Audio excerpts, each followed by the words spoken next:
Boa noite a todos. Seja muito bem-vindo. Que bom que você chegou aí a tempo para mais um estudo. E olha, a temática de hoje ela é fantástica. É um assunto que a gente não gosta de tratar muito, né? Ninguém quer tocar nesse termo aí. Porém, a Bíblia ela apresenta de uma forma maravilhosa que eu tenho certeza que você vai se impressionar. Eu queria pedir para você, eu sei assim que é muito gostoso essa interação que a gente faz com o professor, isso é muito bom. Eu queria convidar vocês, assim como nós estamos, feche seus olhos, vamos pedir a presença do Espírito Santo, que seja Ele quem use o professor Silas e conduza esse estudo. Pai querido, muito obrigado, que delícia, que privilégio poder sentar, abrir a Tua Palavra e estudar nos mínimos detalhes aquilo que o Senhor deixou para o nosso conhecimento. Por favor, ó Pai, vamos estudar um tema preciosíssimo e o Senhor nos deixou todos os detalhes de uma forma simples e queremos entender, compreender como um todo esse tema de hoje. Amém. Usa de uma forma poderosa o professor Silas, que ele seja o conduto, que ele seja o teu arauto nessa noite, para Amém. Compartilhar conosco essas preciosas verdades. Amém. Isso nós clamamos e pedimos em nome de Jesus. Amém. Amém. Bom estudo para cada um de vocês. O assunto que nós vamos tratar na noite de hoje vai ter continuação na semana que vem. Esse é um assunto muito vasto. Se nós fôssemos fazer numa única noite, ia ficar muito comprido. E de maneira geral, esse é um assunto que tem grande unanimidade no mundo todo. Grande unanimidade. As pessoas que diferem daquilo que nós vamos discutir hoje aqui são uma minoria. E eu vou apresentar para vocês aqui a visão que a Bíblia apresenta e você vai ver que a maioria nem sempre tem razão. De forma geral, o mundo todo acredita, com algumas variações, no conceito de imortalidade da alma. Isso é regra para todas as religiões. O cristianismo, mais de 95% dos cristãos, grande maioria. As exceções do cristianismo são os adventistas do sétimo dia, as testemunhas de Jeová. Só. O resto da turma, os protestantes todos, os pentecostais, além dos ortodoxos, dos católicos, pensam igual. E pensam igual também, por exemplo, os muçulmanos, é o mesmo pensamento. E quando eu digo igual, é no sentido de que a alma é imortal. E pensam assim também as religiões orientais, por exemplo, os budistas, os shintoístas, os hindus, certo? Claro que com algumas variações, mas todos acreditam que a alma é imortal. Então é um assunto que, se você for fazer uma pesquisa de opinião no mundo inteiro, você vai ver que existe quase que um consenso. E o que eu vou apresentar para vocês aqui é uma visão muito pequena. É provável que dos 8 bilhões de pessoas que estão debaixo do planeta Terra hoje, ou estão vivendo no planeta Terra, alguma coisa em torno de uns 40 milhões, se tanto, acreditam no que eu vou mostrar para vocês. Eu quero começar com um documento que tem a chancela da principal instituição de doutrina do catolicismo romano. Essa carta é, na verdade, um documento de natureza teológica do ano de 79, portanto, durante o pontificado do Papa João Paulo II. E veja o que é que estava preocupando aqueles que tratam questões de doutrina na Santa Sé. Isso aqui é um facsímile, hein? Não fui eu que digitei isso, eu peguei e fiz uma foto do texto traduzido para o português. Então isso vem da Sagrada Congregação, para doutrina e fé, aqui está o cardeal responsável, se eu tivesse espaço para mostrar o livro macro de Sua Santidade o Papa, então é um documento oficial do catolicismo. Eles fazem uma observação introdutória aqui, dizendo que é preciso tomar certo cuidado com algumas questões de doutrina, especialmente algumas verdades fundamentais que estavam preocupando a Santa Sé. E agora então, eles começam a detalhar qual é o problema de uma dessas verdades fundamentais. E agora eu vou ler, abre aspas. Para um desses pontos, precisamente, parecia oportuno e urgente chamar a atenção daqueles a quem Deus confiou muitos. Se você nunca usou essa palavra, eu também não costumava usar, tive que correr no dicionário, né? Munus significa ter a responsabilidade de. Então, o prefeito de Curitiba, nesse momento, está no munus de administrar a cidade, a presidência da República, etc. E tal. Alguém com a responsabilidade de fazer alguma coisa. Então, ele está querendo dizer aqui que Deus confiou a responsabilidade de promover e defender a fé, a fim de serem precavidos os perigos que podem vir, etc. E tal. Trata daquele artigo do credo. O credo aqui é o credo apostólico. Os católicos sabem do que eu estou falando. Creio em Deus Pai Todo-Poderoso, Criador do céu e da terra. E desse credo que está falando no que diz respeito à vida eterna. O credo católico começa com creio em Deus Pai Todo-Poderoso, Criador do céu e da terra, e termina creio na Igreja, na Santa Igreja Católica, na comunhão dos santos, na ressurreição da carne. É esse pedaço que interessa essa carta, e na vida eterna. Muito bem. Então, o credo que fala a respeito da vida eterna e, por consequência, de modo geral, aquilo que está para além da morte. Uma comissão doutrinária do catolicismo romano chegou à conclusão que estava na hora de fazer um documento para alertar, especialmente quem faz catequese, os catequistas, a respeito da importância de discutir a fundo esse assunto. E agora então vamos lá. Essa sagrada congregação tem por responsabilidade promover e defender a doutrina da fé e propõe-se hoje a recordar aquilo que a Igreja ensina. Eles não estão inventando a roda, a Igreja já ensina isso há muito tempo. Em nome de Cristo, especialmente, eu estou colocando aqui um documento católico, então é assim que eles acreditam, especialmente quanto ao que sobrevém entre a morte do cristão e a ressurreição universal. Uma coisa muito confusa na cabeça do católico, e de maneira geral, para todo mundo, é o que acontece a partir do momento em que alguém morre e o momento que ele vai ressuscitar. O catolicismo romano acredita na ressurreição da carne, é parte do credo. Tudo bem? Se você não acredita na ressurreição, então você não é católico.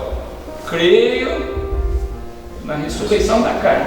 Agora, o sujeito já morreu faz um bocado de tempo. O que aconteceu nesse intervalo de tempo? É disso que nós estamos tratando. Uma outra coisa importante, muita gente tem isso de forma errada, especialmente quem não fez catequese, ou de fato, acho que até alguns católicos se confundem com isso. O catolicismo romano não é espiritualista. Não é. Existe uma diferença grande entre o espiritismo e o catolicismo romano. Eles acreditam de forma diferente. O catolicismo romano acredita que a vida plena só acontece a partir da ressurreição. O que acontece antes da ressurreição? Não fica muito claro. E alguns teólogos católicos até invocam a ideia de que, como Deus não falou muito, é melhor não mexer muito nisso. Vai haver uma exceção, esse documento já trata disso. Mas vamos lá. E agora então eles começam a detalhar os pontos importantes. A Igreja crê, conforme o símbolo dos apóstolos. Essa expressão símbolo dos apóstolos aqui é conforme o credo apostólico. Tá? Símbolo aí é sinônimo de credo. A Igreja crê, conforme o credo, numa ressurreição dos mortos. Então precisa ser reafirmado isso. Os mortos vão ressuscitar. Mais ainda, a Igreja entende que essa ressurreição, referida ao homem todo, está para os eleitos e não é outra coisa senão uma extensão aos homens daquilo que aconteceu com Jesus. Ok? Tem fundamento bíblico isso. Agora então vem o ponto que chama a atenção e nós vamos tratar muito disso hoje. A Igreja afirma a sobrevivência e a subsistência depois da morte de um elemento espiritual dotado de consciência e de vontade. de tal modo que o eu humano subsista. Para designar esse elemento, a igreja emprega a palavra alma, consagrada pelo uso, etc. e tal, sem ignorar que esse termo tem outros significados na Bíblia, e é verdade. É verdade que tem outros significados na Bíblia. Nós vamos discutir essa primeira frase aqui. Ok? Então, o catolicismo romano acredita numa alma, é a expressão usada aqui, que subsiste após a morte. E essa alma subsiste de forma desencarnada até o momento da ressurreição, onde a vida plena vai acontecer. E aí vem uma exceção. Isso me chamou a atenção. A igreja, ao expor a sua doutrina sobre a sorte do homem depois da morte, exclui qualquer explicação que tire o sentido da assunção de Nossa Senhora. Me perdoe, eu não fiz catequese, nunca fui católico, então se eu estiver falando muita bobagem aqui, os católicos me perdoem. Mas olha só, o meu curso rápido de catolicismo me levou a concluir o seguinte: o catolicismo acredita que a Virgem Maria subiu ao céu em corpo. Portanto, ela não está só em espírito lá. A assunção de Maria ao céu teria sido corpórea. E nesse caso, uma exceção à regra. A regra é que os mortos vão, me ajudem, catolicismo romano, creio na ressurreição da carne. Maria já está no céu em carne e osso. É isso que eles estão tratando aqui. A igreja, ao expor a doutrina sobre a sorte do homem depois da morte, exclui qualquer explicação que tire o sentido à assunção de Nossa Senhora naquilo que esta tem de único. De fato, a glorificação corporal da Virgem Santíssima. Percebeu? Então, eu não sei quantos dos católicos têm essa real noção. Eles acreditam que pessoas boas morreram, vão para o céu. Mas lá no céu, essas pessoas nesse momento não são exatamente iguais a Maria. Essas pessoas não têm corpo. Maria tem. Você está entendendo? Nós vamos agora então esquecer o que diz a tradição, as religiões, e nós vamos ficar na Bíblia. A dona Norier, uma senhora que está aqui na frente, ela tem uma Bíblia que eu trouxe de casa, é uma Bíblia católica apostólica romana, tradução Ave Maria. Tá? Então, a dona Norier vai ler alguns versos nessa tradução, e eu de vez em quando vou perguntar para ela, quando você lê um verso numa tradução protestante, eu vou perguntar para ela se tem alguma diferença significativa no texto aí. E vai chegar um momento crítico aqui da nossa conversa que nós vamos precisar ouvir a tradução católica falando sobre o que a Bíblia católica diz acontece com um católico quando ele morre. Tudo bem? Se você quiser depois checar, a tradução Ave Maria vai estar à disposição aí. Nós vamos começar no livro do Gênesis. Gênesis capítulo 2, nós vamos ler o verso 7. Dona Antônia, por favor. O Senhor soprou no nariz dele uma respiração de vida, e assim ele se tornou um ser vivo. Então, esse texto diz que Deus soprou o que no focinho de Adão. Nós vamos precisar dos detalhes aqui. Me ajuda lá, dona Antônia, o que Deus soprou no focinho de Adão? Então, do pó da terra, o Senhor formou o ser humano. O Senhor soprou no nariz dele uma respiração. O que Deus sopra no focinho de Adão? Nessa tradução? Respiração. Agora eu preciso de alguém que tenha a tradução Almeida. Então formou o Senhor Deus ao homem do pó da terra, ele soprou nas narinas o fôlego de vida, e o homem passou a ser alma vivente. Então vamos lá, o que é que Deus sopra no focinho de Adão? Fôlego. Na tradução da Nova Linguagem de hoje, respiração. Você tem os dois textos aqui. Nova tradução da linguagem de hoje, respiração, Almeida Revista, fôlego. A palavra que está por trás, tanto de respiração quanto de fôlego, é essa aqui, ó. É a mesma. Essa palavra está transliterada para o português, é o tal do Neshama. O que é que Deus soprou no focinho de Adão? Não foi nem fôlego, nem respiração, foi Neshama. E o que quer dizer Neshama? Aí, Neshama pode ser traduzido ou como respiração ou como fôlego. Tudo bem? Olha só, essa palavra hebraica, Neshama, aparece 24 vezes na Bíblia. Eu usei aqui a tradução Almeida. Quando você investiga quantas vezes uma palavra aparece na Bíblia, você tem que dizer qual que é a tradução, porque de uma tradução para outra pode mudar um pouquinho, tá? Então, na Almeida ela aparece 24 vezes, e dessas 24, pessoal, em 20 vezes, essa palavra Neshama quer dizer deslocamento diário. Então, o que é Neshama em hebraico? É me ajude, deslocamento diário, o que é? Vento! É um vento. Quando você assopra, o que você está fazendo? Me ajude. Quando você assopra, você está produzindo vento. O que é respiração? Vento. Vento para dentro quando você está respirando, vento para fora quando você está expirando. Tudo bem? Vento. Vento. Tudo bem? Em 20 das 24 vezes, Neshama significa vento. Agora eu quero voltar de novo no slide anterior. Comigo aqui, ó. Essa aqui é uma descrição sucinta de como Adão foi criado. Se você ler todo o texto, Deus começa pondo literalmente a mão na massa. Até então Deus só falava, certo? Eu já mencionei isso em outros estudos. O processo de criação era todo verbal, Deus falando e as coisas acontecendo. No caso de Adão, não. O que Deus fez?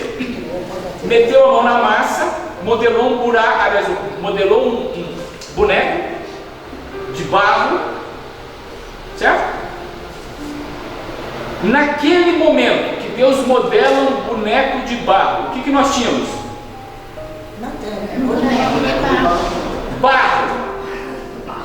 Olha para mim e responda o seguinte: naquele momento que Deus terminou o boneco de barro, esquece o vento, hein? Naquele momento, onde é que estava Adão?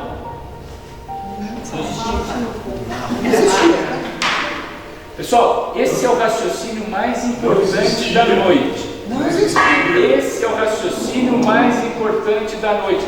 Presta atenção disso, porque eu vou precisar disso. Me ajuda aqui, ó. Deus acabou de modelar um boneco de barro. O que nós temos? Barro. Tudo bem? Barro. Onde é que estava Adão naquele momento? Me ajuda, Cláudia. Onde é que estava Adão naquele momento? Não existia. Tudo bem? Você conseguiu enxergar que Adão nesse momento não existia? E no dia anterior a isso, onde é que estava Adão? Também não existia. Um ano antes, onde é que estava Adão? Não existia. Ele não existia. Agora, acompanha comigo aqui, ó. A partir do momento que Deus sopra, olha aqui, ó, sopra, não importa a tradução, sopra. Deus sopra em Adão alguma coisa, aí ele se torna um ser vivo, ele passa a ser uma alma vivente. Olha só, Adão era uma alma vivente? Sim ou não? Não. Eu estou colocando no passado. Não. Era uma alma vivente? Sim ou não? Não. Onde é que estava Adão ontem? Não existia. Onde é que estava Adão anteontem? Ele não era. Tudo bem? Adão passou a ter, não ser, ter uma alma vivente. E ele passou a ter uma alma vivente a partir do momento do sopro. Que Deus soprou. O que é que Deus soprou? Você está de brincadeira, né? Não. O que é que Deus soprou? Aí você precisa ser Deus para saber o que aconteceu ali. Então, nenhum de nós vamos falar daqui a pouco sobre o que é vida. Essa é a pergunta que todo mundo queria responder. O que é vida? Se eu soubesse responder isso, puxa, não teria morte, né? Então, o boneco está pronto e quando Deus sopra, ele passa a ter uma alma vivente. O que ele era antes? Não era, era barro. Tudo bem? Muito bem. Agora então, depois de tudo isso que eu falei,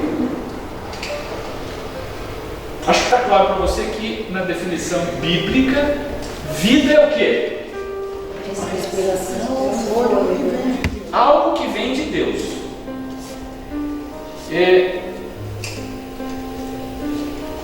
Ninguém é capaz de definir.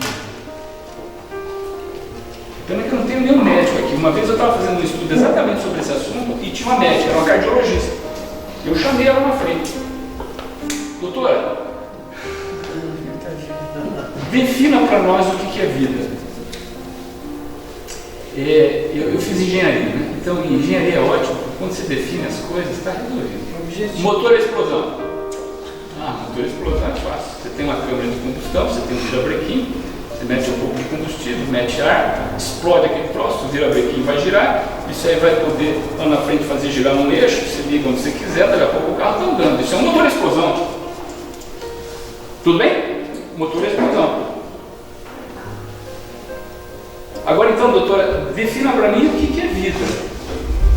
Eu quero uma definição mais ou menos assim, ó. Eu quero algo técnico. Mais ou menos assim, ó. Vida é assim.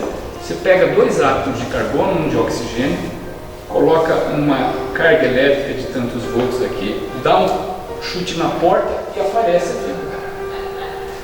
Você acha que alguém consegue isso? Você acha que existe algum médico capaz de definir o que é vida? Algum cientista? Se nós soubéssemos definir o que é vida na sua essência, me ajudem. Não haveria morte. Pronto. Então o que aconteceu? Não, o cara aconteceu porque faltou um átomo de carbono. Morreu porque faltou um átomo de carbono. Pega lá um átomo de carbono, soca nele aqui, pronto. Você vive mais 50 anos. Na hora que começar a fraquejar, volta aqui, a gente põe mais um. Você está entendendo? Não existe isso, nós não sabemos o que é vida. Não sabemos o que é vida. E não sabemos mesmo. Está ali o corpo, o coração ainda está batendo, o fígado está ali, está funcionando. Nem precisa daquela conversa fiada da evolução, da descarga elétrica, da sopa biótica, não precisa nada disso. O corpo inteiro está ali, está ali. O coração ainda bate. Só que já teve morte cerebral. Quem é que consegue trazer aquilo de volta para a vida que nós conhecemos? Quem que consegue? Não consegue, nós não entendemos o que é vida, nós não sabemos. Melhor definição de vida é essa daqui: vida é um fôlego, uma respiração que veio de quem? O único que é capaz de definir vida é quem? Deus. É Deus. E quando a gente for para o céu, a gente vai saber o que é vida, certo? Não sei. Também não. Também não. Não tem anjo que saiba o que é vida. Nós somos criadores. Você está entendendo? Vida é só com Deus. Tudo bem? A eternidade vai ser longa, mas não vai ser o suficiente para você entender o que é vida. Então já vou simplificar as coisas para você. Você pode até melhorar o seu conhecimento sobre esse assunto, mas você nunca vai resolver todas as questões que estão por trás disso. É melhor ficar com a ideia de que vida é um fôlego de Deus. Tudo bem? Vamos agora então para o outro lado da moeda. Como é que nós vamos definir morte? A expulsão do fogo de Deus. Opa! Então vamos lá. Agora eu preciso do livro de Eclesiastes. É capítulo 12. Nós vamos ver o verso 6 e o verso 7. Dona Edeni, por favor. Antes que se rompa o fio de prata, que se despedace o copo de ouro, que se quebre o cântaro junto à fonte, que se desfaça a roda junto ao poço, e o pó volte à terra como era, e o Espírito volta a Deus que o deu. Essa é uma descrição poética a respeito do que é morte. A tradução que a Dona Edeni leu é a Almeida. Eu vou pedir para a Cláudia ler. A Cláudia tem a tradução da nova linguagem de hoje. Por favor, Cláudia. A vida vai se acabar como uma lamparina de ouro cai e quebra. Quando a sua corrente de prata se arrebenta, ou como um pote de barro se despedaça quando a corda do poço se parte, então o nosso corpo voltará para o pó da terra, de onde veio, e o nosso espírito voltará para Deus, que o deu. Muita gente olha para esse texto e diz, bom, está resolvido. A pessoa quando morre, o espírito já virou sinônimo de alma no ideário popular, o espírito volta para Deus e ele está ao lado de Nosso Senhor e está resolvido o problema, está na Bíblia isso. Pessoal, a gente tem que tomar cuidado com a Bíblia. A Bíblia não é um livro para ser lido, hein? Não é um livro para ser lido. Exatamente como um livro de matemática. Tem alguém que gosta de ler matemática? Experimenta pegar um livro de equações diferenciais e leia. Leia assim, rapidinho. Fazer exercício. 30, 40 páginas de equações diferenciais parciais para ajudar, vai ser mais fácil. Você não vai entender nada. Matemática você não lê, você estuda. A Bíblia é a mesma coisa. Muito dessa confusão na qual nós estamos metidos hoje no cristianismo é porque muita gente pega e lê a Bíblia e sai criando ideias. Por exemplo, aqui está muito claro que voltou para Deus é o Espírito. E o que é o Espírito?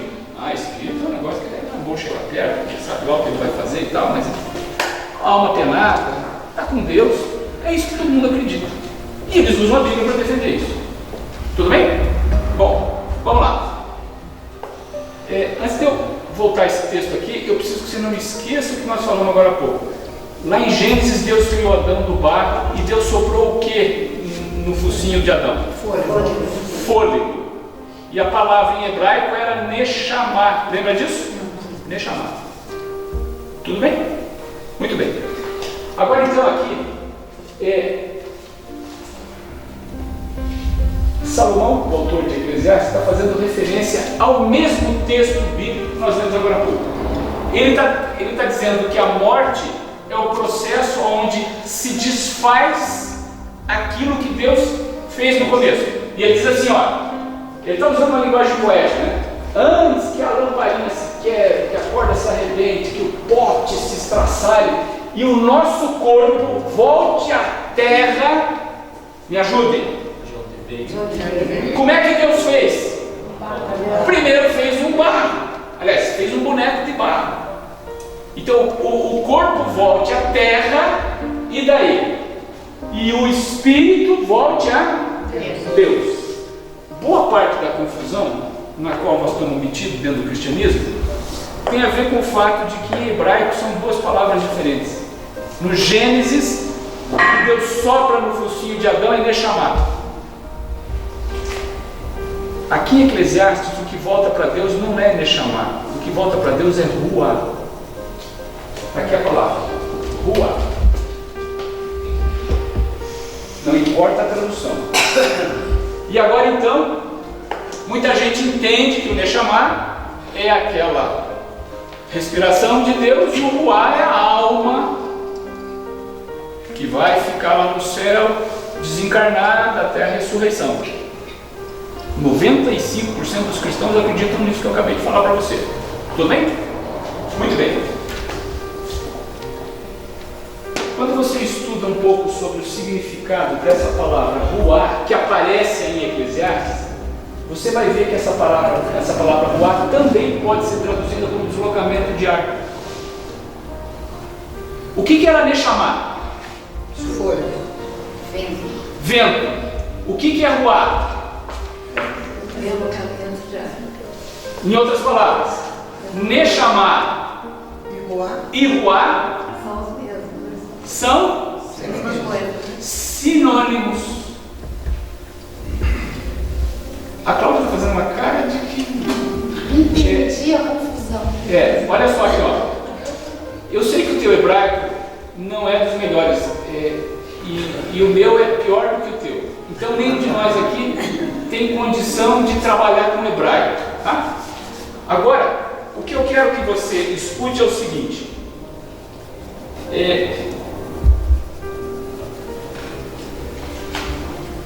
veja de onde vem a confusão. Gênesis 2 diz que Deus coloca em Adão uma respiração, um Neshama. Eclesiastes 12 diz que o que volta para Deus é um espírito, um ruá. E eu estou usando aqui a mesma tradução, a nova linguagem de hoje. Deus coloca uma respiração e volta para ele um espírito. E aqui em cima eu estou afirmando que ruá é igual Neshama. Mas acontece que em hebraico elas são diferentes e em português também são. Será? Agora eu quero que você escute o que a dona Norie vai ler para nós. Ela vai ler na tradução, essa é uma tradução batizada, tem o primato de sua santidade o Papa, ok? Isso não é coisa de adventista, de testemunha de Jeová, nada disso. Tá? Ela vai ler esse texto, Gênesis 2:7, na tradução católica. Preste atenção no que está escrito no texto católico. Por favor, dona Noria.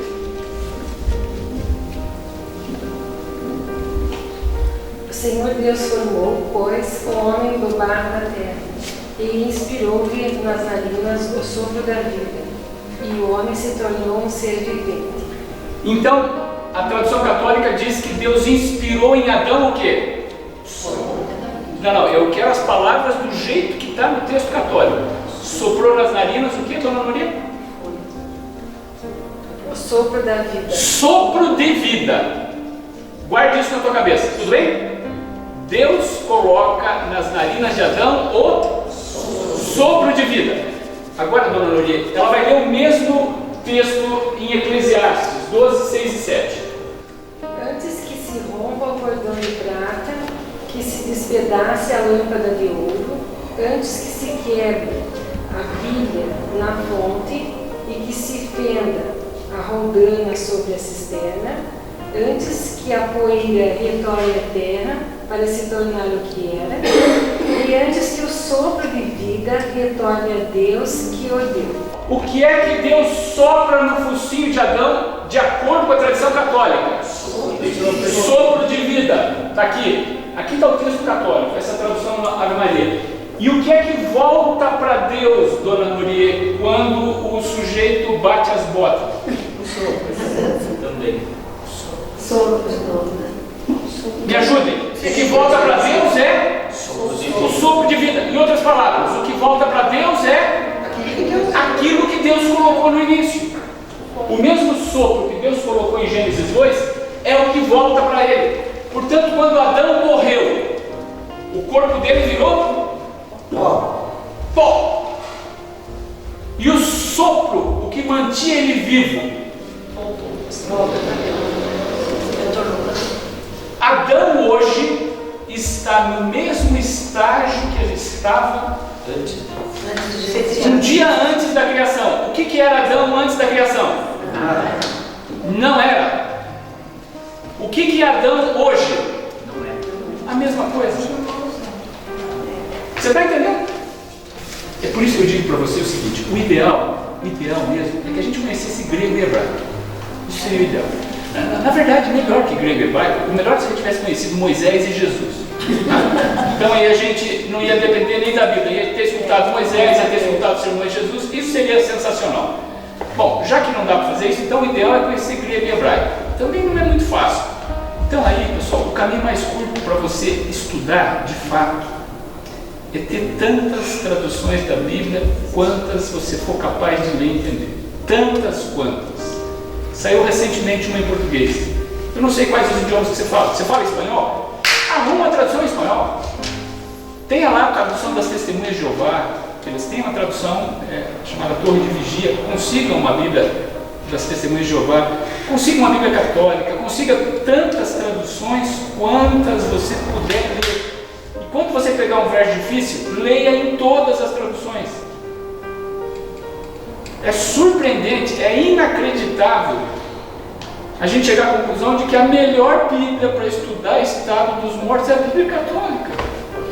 Não tem uma Bíblia protestante que simplifique. As Bíblias protestantes colocam aqui sopro e colocam aqui espírito. E aí eu tenho que gastar o resto da noite mostrando para você que sopro é diferente de espírito, que ruá e neshama é a mesma coisa. Você vai olhar para mim e vai dizer: ah, não, eu não acredito nisso. Pega a Bíblia católica, sopro de um lado, sopro do outro, é a mesma coisa, acabou. Eu quero mostrar para você numa ilustração o que era e o que passa a ser um corpo quando ele recebe vida. Isso aqui é Adão como um barro no chão. Está vendo Adão aí? Olha Deus colocando o sopro nele. Olha o que acontece quando cidadão morre. Qual que é a diferença entre isso e isso? Não funciona. Quando se apaga, o que que acontece? Pessoal, se eu apagar isso aqui, a imagem voltou para papel? Não, o que que voltou para papel? Nada. Entre isso e isso, o que aconteceu foi isso aqui, ó. Você está entendendo? Quando o sujeito tira o plug da tomada, a luz volta para papel? A luz? Não volta para papel. Onde é que está a luz? No momento, se alguém apagar a luz aqui, no momento seguinte, por favor, seu Flores, faça essa barbaridade para nós. Apagou a luz. Para onde foi essa luz? Voltou para papel? Não. Tá ótimo, seu Flores. Acabou. Olha só. O que voltou para papel é a energia que mantém a lâmpada acesa. A energia não é a luz.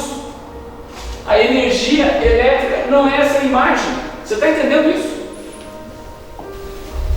Quando alguém morre, pessoal, o que volta para Deus? O sopro tem vida? Não tem vida. Na Bíblia, a vida só existe, a vida humana, nós estamos falando da vida humana, quando existe a combinação entre um corpo e a energia que vem de Deus, o fôlego, a respiração.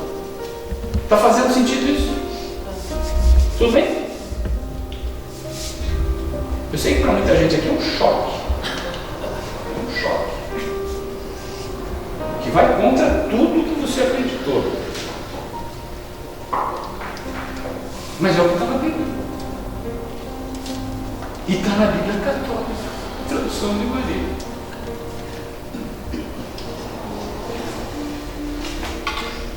Vamos estudar uma história que é interessante. A história de Lázaro, João, capítulo 11.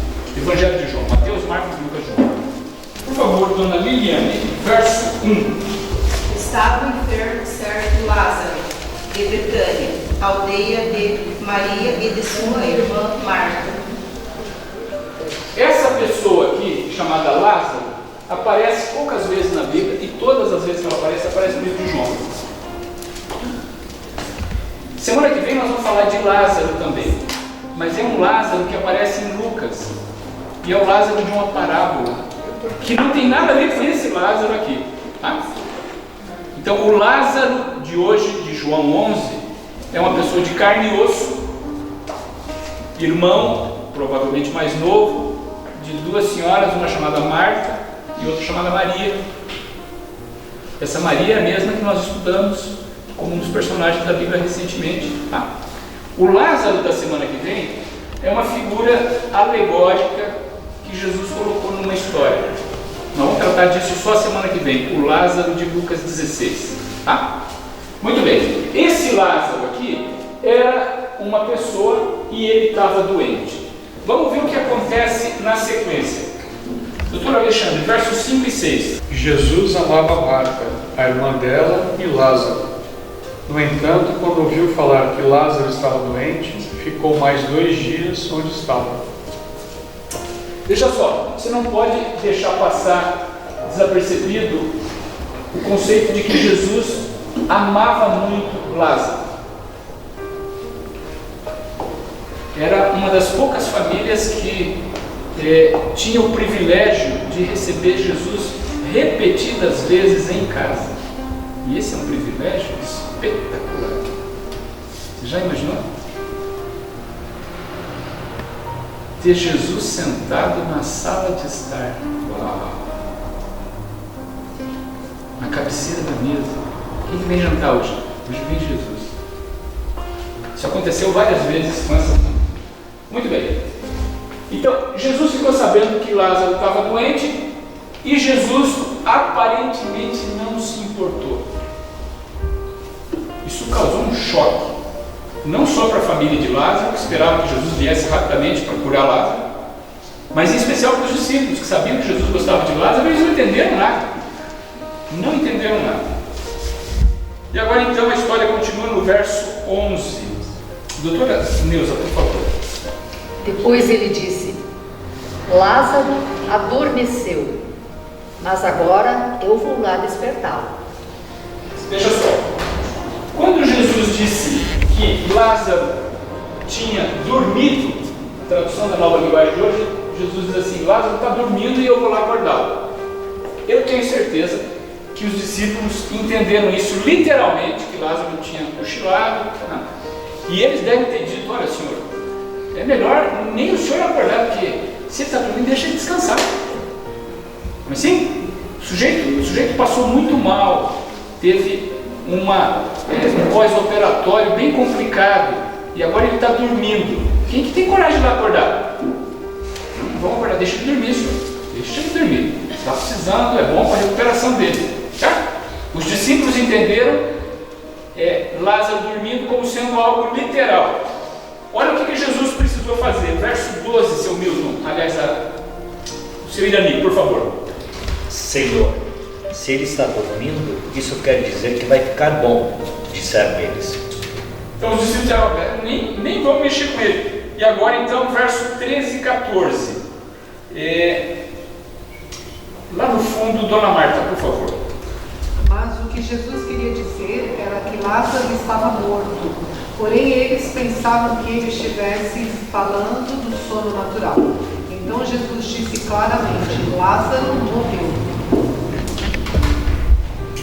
Foi necessário Jesus falar um aramaico, porque ele falou isso em aramaico, né? Um aramaico bem claro. Ele disse: olha pessoal, então tá, vocês não entenderam nada do que eu falei.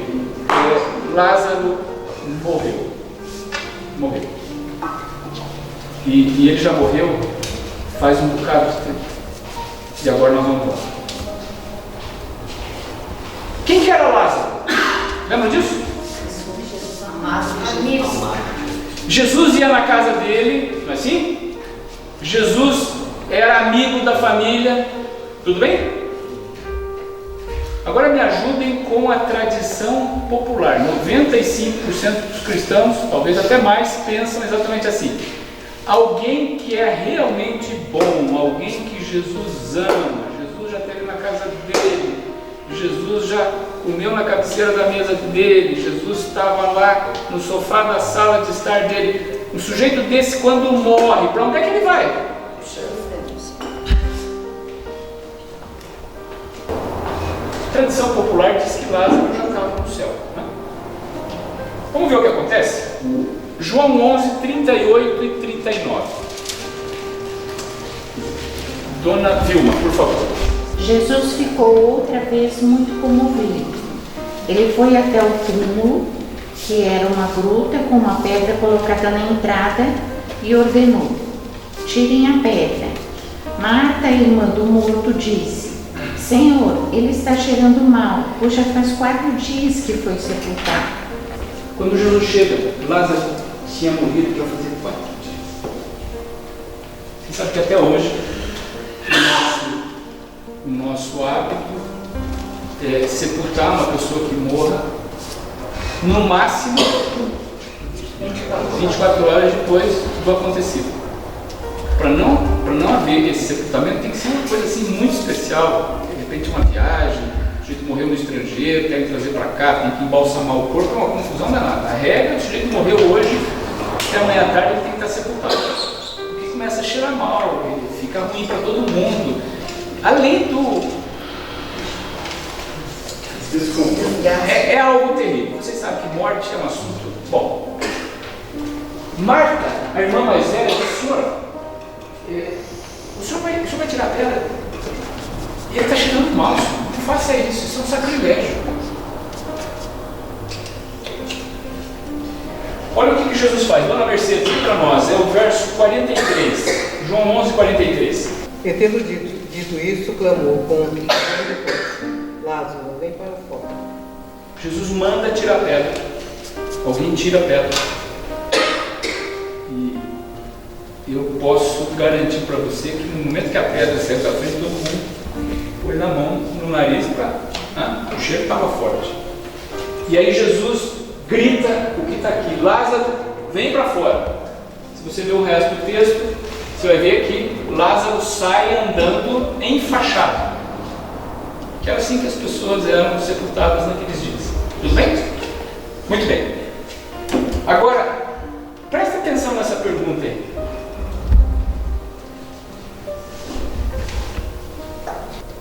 Eu não sei quanto a você, tá? Mas vamos dizer que a tradição popular está correta. E a pessoa boa, quando morre, vai para o céu. E apenas me dando o benefício da dúvida, suponha que se a tradução popular estivesse correta e que eu morresse, que eu fosse para o céu. Me dê esse benefício, tá? Não tenho certeza, mas não vou entrar nesse detalhe, né, dona Neuza? Olha só, comigo aqui. Se eu estivesse no céu há 4 dias e alguém me trouxesse de volta para esse mundo, pode acreditar, eu ia chegar metendo o pé na porta de tudo. Faz alguma ideia do que é passar 4 dias no céu e voltar para essa desgraça aqui? Você já está acostumado com a comida do céu, você já conversou com Jesus, já conversou com Moisés, você está escalado para jogar no time domingo à tarde. Está de brincadeira, você vai voltar para cá, rapaz? Não é assim? O sujeito, quando constrói uma casa nova, dona Cláudia, depois de ir para a casa nova, se tiver que voltar para a casinha velha, ele é arquiteto, faz isso todo tempo. Ninguém quer voltar mais, pessoal. Da maneira que foi contada a história de Lázaro, a ressurreição de Lázaro é um ato de crueldade de Jesus. É isso que se interpreta da história da ressurreição de Lázaro? É isso? Não, claro que não. A ressurreição de Lázaro é um ato, me ajudem,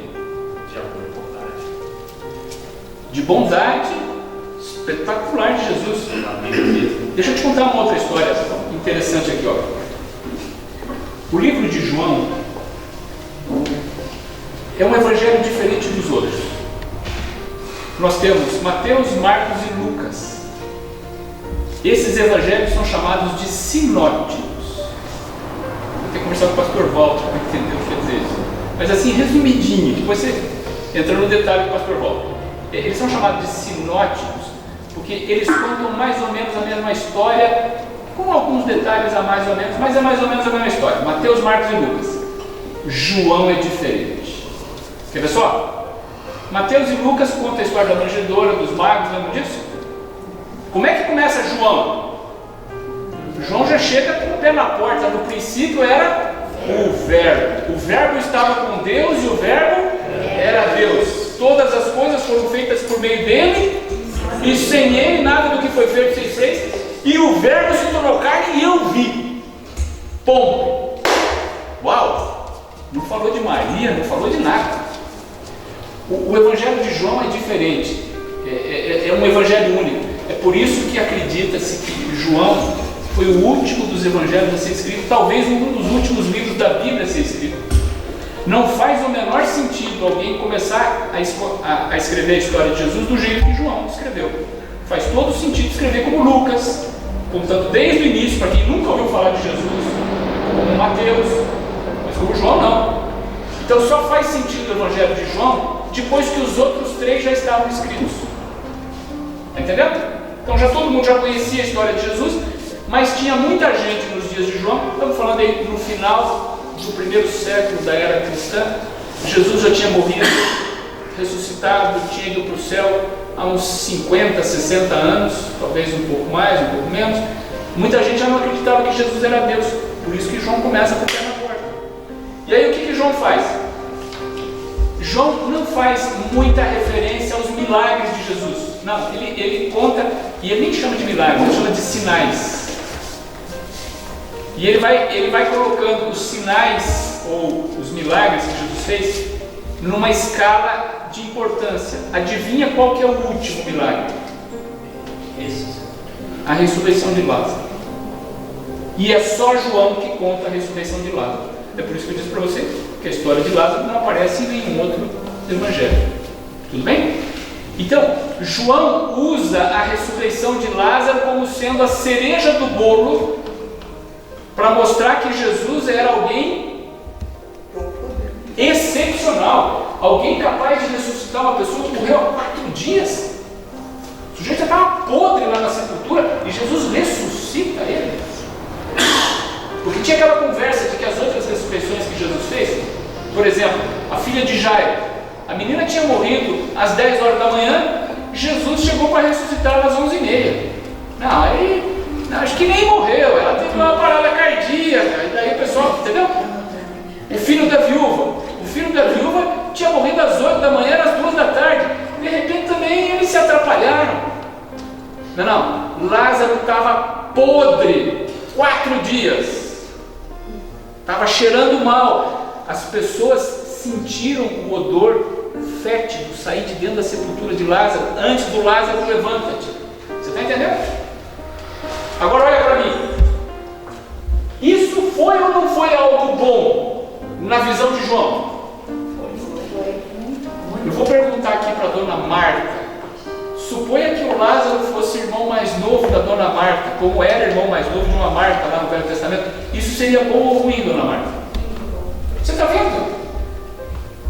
Agora, se a tradição popular está correta e Lázaro estava no céu, seria uma barbaridade trazer o cara de volta para a terra. Concorda comigo? Tudo bem? Se é assim, então o que a Bíblia diz para onde vão os mortos?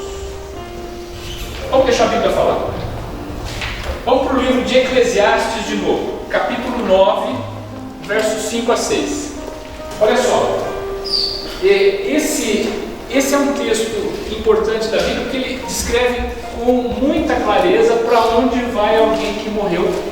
E eu quero que você escute a dona Norier lendo isso na tradução Ave Maria, por favor. Com efeito, os vivos sabem que hão de morrer, mas os mortos de nada sabem.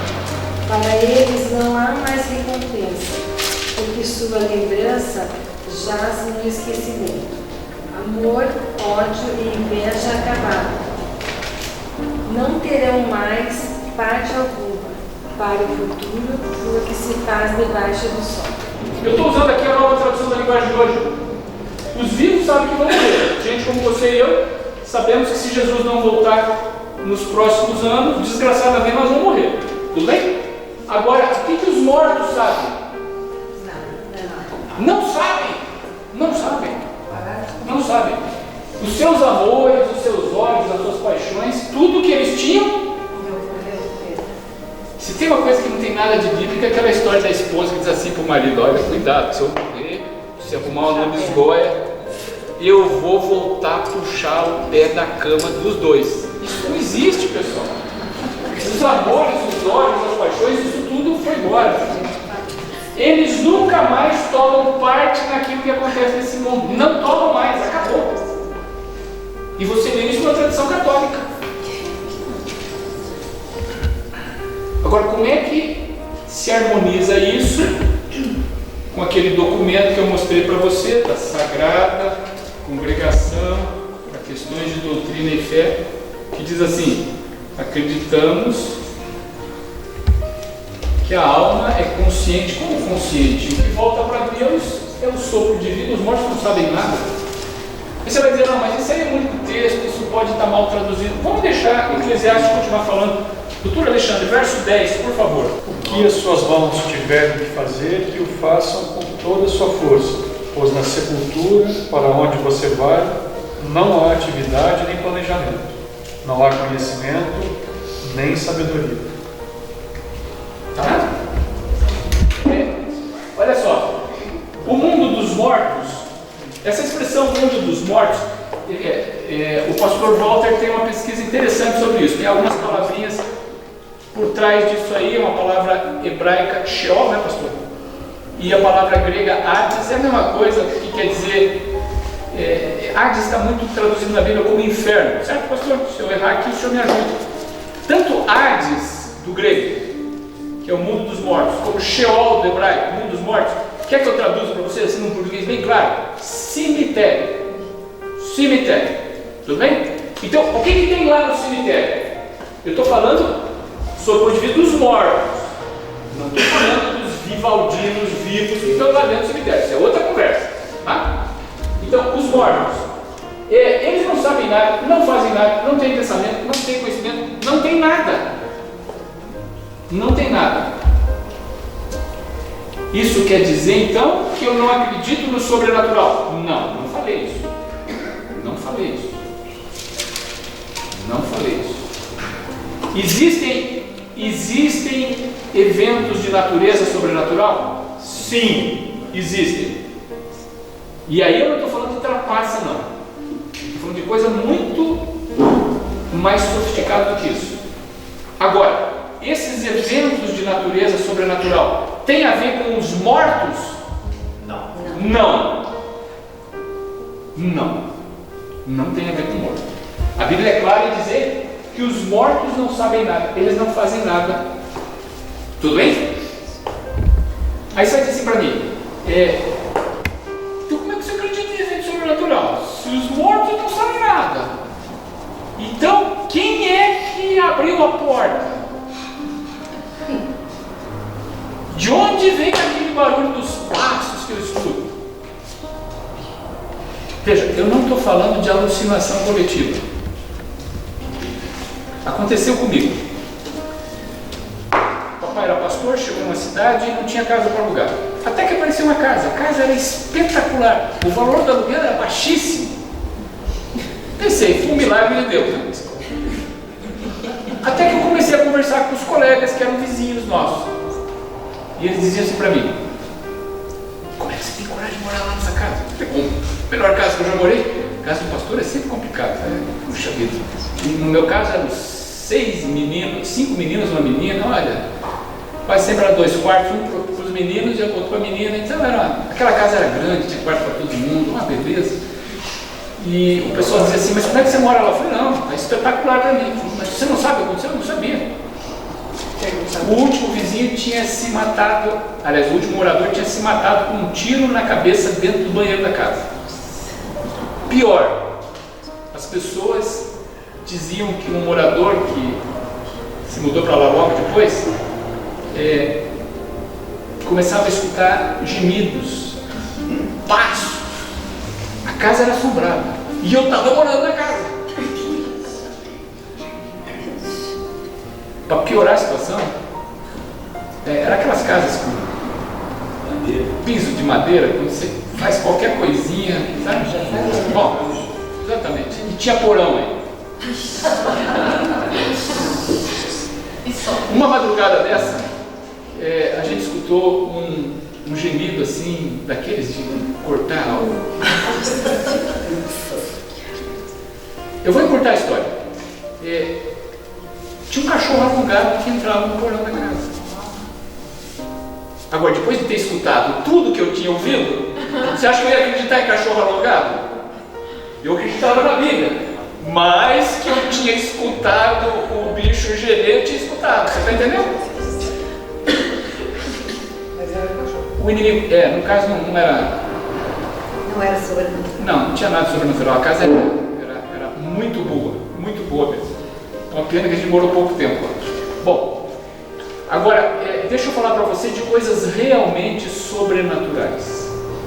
E existem isso. Veja, primeiro, esse não é o meu assunto hoje. Então, se eu tivesse tempo aqui, eu ia falar umas 2 horas sobre isso. A gente não vai tratar disso. Mas eu só vou dar uma introdução a respeito do que a Bíblia mostra sobre esse assunto. A Bíblia claramente mostra que nós estamos num conflito entre o bem e o mal. Lembra disso? Lá no início, Deus disse para Adão e para Eva: não comam, porque no dia que vocês comerem disso, vocês vão morrer. E o inimigo disse para Adão e Eva: vocês não vão morrer nunca. O inimigo foi tão bem sucedido que hoje 95% dos cristãos acreditam que não vão morrer nunca. Você está vendo de onde começou essa confusão? Bom, mais ainda, essa confusão não envolveu só Deus e o inimigo dele. A Bíblia diz, num texto que está no livro do Apocalipse, que 1/3 dos anjos foi junto com o inimigo de Deus. esse terço de anjos está amando do inimigo de Deus. E acreditem, um desses anjos, umzinho só, dos mais fraquinhos, ele pode coisas que nenhuma força humana é capaz de resistir. Nem o exército dos Estados Unidos, nem a inteligência de todos os homens, nada disso. Coisas que estão muito além da nossa imaginação. Tudo bem? Então, existem eventos sobrenaturais? Existem, sim. E é melhor você não se envolver com isso. Coisas assim como exorcismo, tem coisas terríveis aí. E não é, eu não estou falando de charlatanismo, não, estou falando de coisas reais. Agora, isso tem alguma coisa a ver com gente que morreu? Não. Nunca, nunca, nunca, nunca. Boa coisa não tem a ver com gente que morreu. Tudo bem? Portanto, cuidado com essas coisas de natureza sobrenatural. Não é um terreno muito bom para você pisar. Quem vai, vai por conta e risco. Tudo bem? Do mesmo jeito que nós fazemos sempre aqui uma oração de invocação, lembra disso? Pedindo que Deus esteja presente. Certo? Tem muito lugar por aí que você faz a mesma coisa para pedir que o inimigo de Deus esteja presente. E acreditem, ele tem poder. Agora, você não precisa ter medo disso, porque você não vai se colocar deliberadamente na mão dele. Tudo bem? Muito bem. Para não ficar só no livro de Eclesiastes, vamos para o livro de Salmos. Salmo 115, verso 17, na metade da Bíblia. Pastor Walter, por favor. Os mortos não louvam o Senhor, nem os que descem à região do silêncio podem fazer isso. Ok? Os mortos, me ajudem. Não louvam a Deus. Vamos de novo para a crendice popular. O sujeito é gente boa, morreu, ele está onde? Está no céu. Faz algum sentido alguém ir para o céu e não louvar a Deus? Não, eu não vou louvar a Deus. Eu acho que estou bom. Você está de brincadeira, né, rapaz? De acordo com a crendice popular, esse texto tinha que ser escrito assim: os mortos que vão para o céu, todos louvam a Deus. É isso que está escrito aí? Não louvam a Deus. Por que eles não louvam a Deus? Não tem sabedoria, não tem conhecimento, não tem voz, não tem nada. Vamos para mais um salmo. Salmo 146, 3 e 4. Dona Fernanda, por favor. Não confieis em príncipes, nem em filho de homem, em quem não há auxílio. Sai do espírito e ele volta para a terra. Naquele mesmo dia perecem os seus pensamentos. Aqui o salmista está falando de gente importante, gente que tem poder, gente que tem domínio sobre outras pessoas. Não coloquem confiança nessas pessoas, porque essas pessoas, quando elas morrerem, me ajudem, voltam para a terra. Acabou. Põe a tua confiança em Deus. No homem não, porque o dia que ele morrer, acabou, ele não vai poder te ajudar. Vamos deixar Jesus falar um pouquinho sobre o que acontece com a pessoa que morreu. Evangelho de João, capítulo 5, versos 28 e 29. Não fiquem admirados por causa disso, pois está chegando a hora em que todos os mortos ouvirão a voz do Filho do Homem e sairão das suas sepulturas. Aqueles que fizeram bem vão ressuscitar e viver. Aqueles que fizeram mal vão ressuscitar e ser condenados. Olha só, esse é um texto autoritativo. Jesus está falando aqui de pessoas que morreram e está dizendo não só onde elas estão, mas o que vai acontecer com elas. Ele diz, olha, está chegando o dia onde quem morreu vai e ele vai sair da onde? Veja, não faz muito sentido esse texto à luz da crendice popular. Se os bons já estão no céu, eles já estão recebendo a recompensa. Tudo bem? Se os maus já estão no inferno, eles já estão recebendo a punição. Então, que conversa fiada de que as pessoas vão ressuscitar para receber o que fizeram? Tudo bem? Não faz sentido. O conceito católico da ressurreição da carne é 100% bíblico. Creio na ressurreição da carne, na comunhão dos santos, na vida eterna. Isso é 100% bíblico. O que não é bíblico é a ideia. Aliás, o credo católico é todo 100% bíblico. Hein? Inclusive aquela parte que diz creio na Santa Igreja Católica. Tá? Eu podia falar um bocado para você e eu vou convencer você, especialmente os adventistas de carteirinha, que vocês são católicos 100%. O catolicismo, a palavra católica quer dizer universal. Então, quando o católico diz creio na Santa Igreja Católica, ele está querendo dizer que ele crê que existe um povo de Deus aqui na Terra com uma missão universal de evangelizar o mundo. E se você é adventista do sétimo dia, você tem que acreditar nisso também. Você só não vai acreditar na Santa Igreja Católica Apostólica Romana. Aí não. Mas não é isso que está escrito no credo. Então dá para acreditar no credo 100%. Creio na Santa Igreja Católica, na comunhão dos santos, na ressurreição da carne, na vida eterna. Agora, o melhor verso da noite é esse aqui. Eu não sei se você sabia, mas a Bíblia diz que um dia a morte vai morrer. Uau! Você sabe qual que é uma oração boa para você fazer hoje?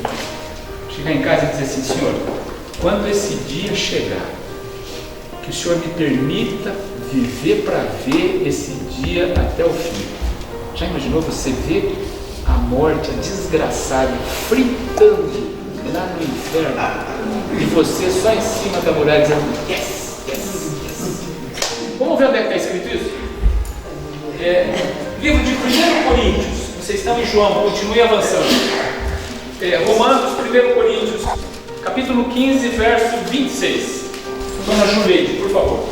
O último inimigo a ser destruído é a morte. Veja só, a desgraçada vai acompanhar a gente até o fim. Tudo bem? Mas olha aqui, ó. Olha só.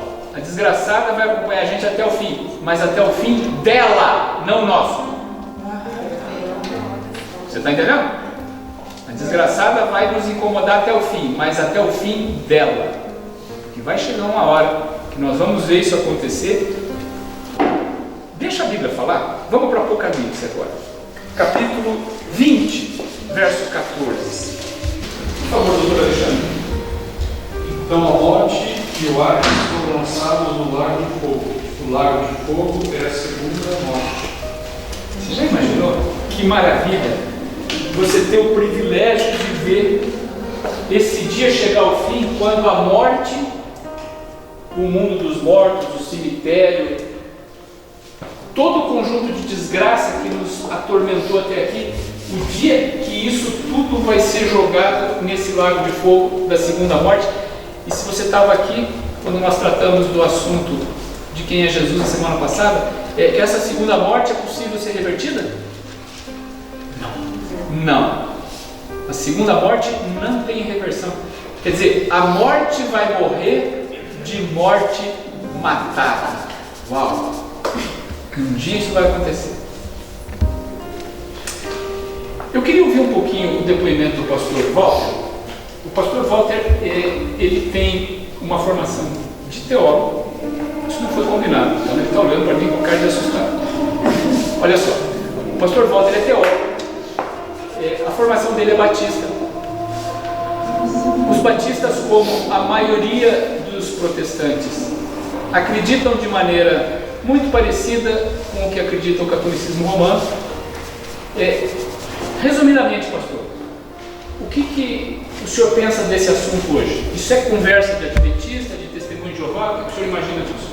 É muito longo, mas bem resumido. Eu acredito que a morte ela vai acabar junto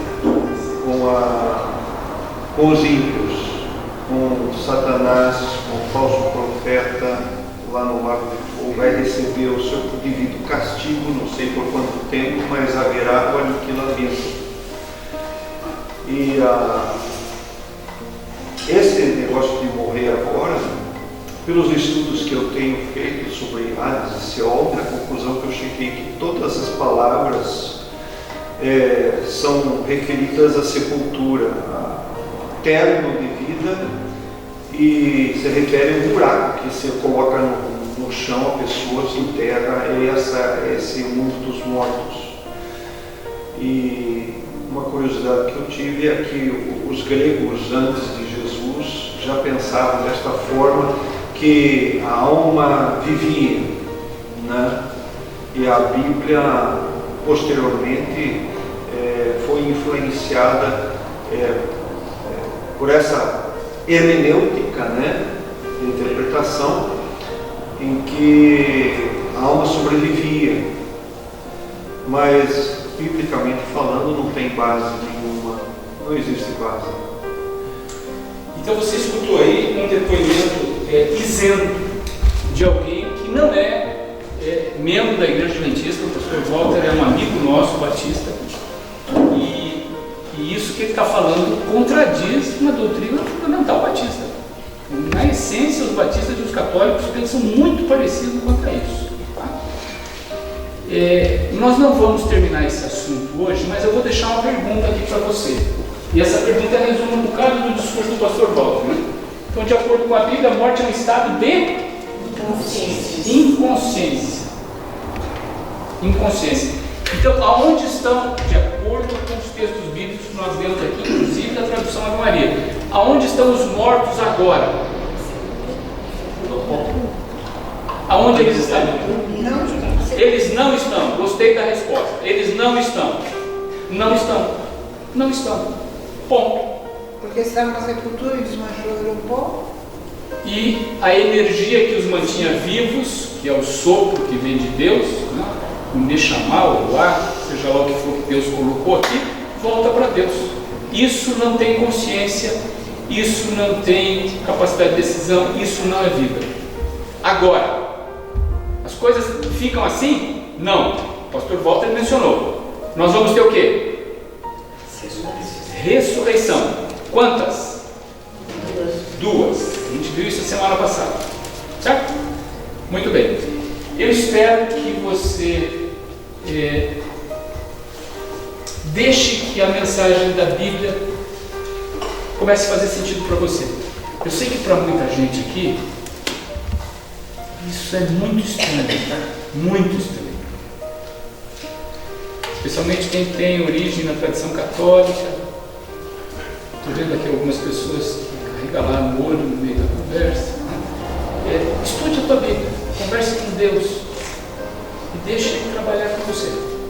Tá bom? O que nós vamos fazer agora é o seguinte: semana que vem eu quero tratar ainda desse assunto e entrando no detalhe de dois textos, um mais longo, a parábola de Lázaro e do homem rico, que cai exatamente no que o pastor Walter falou. A ideia de que as pessoas dos dias de Jesus eram influenciadas pela tradição grega, e aí Jesus aproveitou uma história que as pessoas acreditavam nos dias dele para contar alguma coisa diferente. Esse é o assunto nosso da semana que vem. O que é que Jesus quis dizer em Lucas 16? E também a semana que vem nós vamos tratar alguns textos que falam sobre a morte, especialmente de Paulo. Paulo é bem complicado. Tem um texto de Pedro dizendo o seguinte, que Paulo escreve difícil, então tem que tomar um certo cuidado com Paulo. Né? Tem muitos que vão torcer para a própria perdição. Isso, exatamente. Pedro, que era Pedro, que tinha escutado tudo que Jesus falou, não entendia tudo que Paulo falava. Você calcule eu. Né? Mas nós vamos tratar uns textos de Paulo também a semana que vem, falando ainda sobre esse assunto. Tá bom? Feche os olhos e vamos orar. Senhor Deus, muito obrigado pelo privilégio que o Senhor nos dá de saber que não só o Senhor existe, como o Senhor cuida de nós, e saber também que um dia o Senhor vai destruir aquele inimigo que nos destrói. Eu te peço que na tua misericórdia o Senhor permita que cada um daqueles que aqui estamos, junto com seus familiares e amigos, possam presenciar esse dia até o final, quando a morte vai ser destruída e possamos então começar a pensar numa vida eterna, até que esse dia chegue, que o Senhor nos guarde do mal. Por Jesus, amém. Amém. Silas, daria para dar uma palhinha para eles sobre a aula da semana que vem? Ele já deu a dica. Lucas, quem se lembra? Capítulo 16. Entre de cabeça, leia essa parábola, vocês vão ver como ela é mal interpretada no mundo religioso e a interpretação certa, a orientação certa, nós teremos ela na próxima semana. Dê esse tempo para Deus durante a semana e leia Lucas capítulo 16. Ok? Que Deus os abençoe. Na próxima semana estaremos juntos.